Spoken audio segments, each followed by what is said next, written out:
দোয়ার কোনো হাদিয়া হয় না। হাদিয়া আলাদা জিনিস, দোয়া আলাদা জিনিস। এই ভুল আমরা অনেকেই করি। হুজুর দোয়া করেন, সাথে একটা নোট ধরায় দিব আপনাকে। হাদিয়া দেওয়ারও নিয়ম জানে না, দোয়া চাওয়ার নিয়ম জানে না।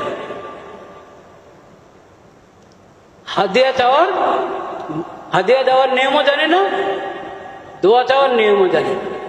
দোয়া চাওয়ার নিয়ম কি?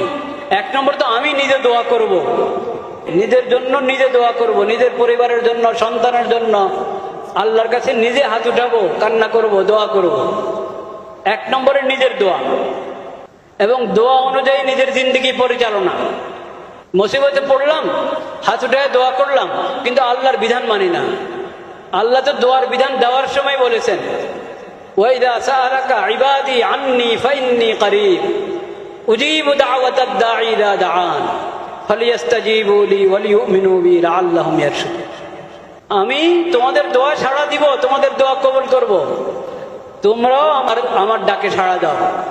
আমি যে তোমাদেরকে বিধান দিয়েছি, ইয়া আইয়ুহাল্লাযীনা আমানু, হে ঈমানদারগণ, হে আমার বান্দারা, এইভাবে আমি কোরআনে তোমাদেরকে ডেকে ডেকে বলেছি না বলিনি?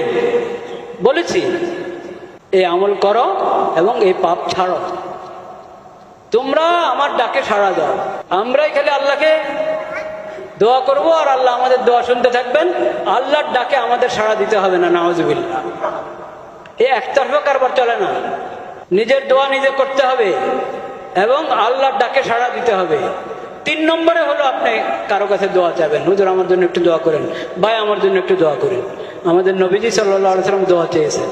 ওমর রাদিয়াল্লাহু তাআলা উমরা যাচ্ছিলেন, সেই ঘটনা নবী সাল্লাল্লাহু আলাইহি ওয়াসাল্লাম বলেছেন, আমাকে তোমার দোয়া আমাকে স্মরণ রাখবে। এটা হলো দোয়ার বিষয়।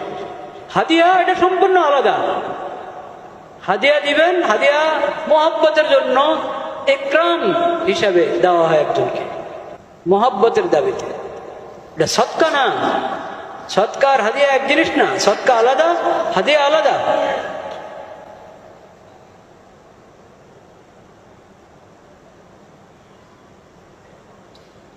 হাদিয়া এটা মোহাব্বতের ভিত্তিতে ইকরামের জন্য পেশ করা হয়।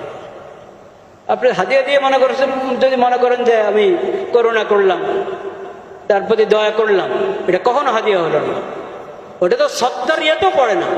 আমি দয়া করছি তার প্রতি, এহসান করছি।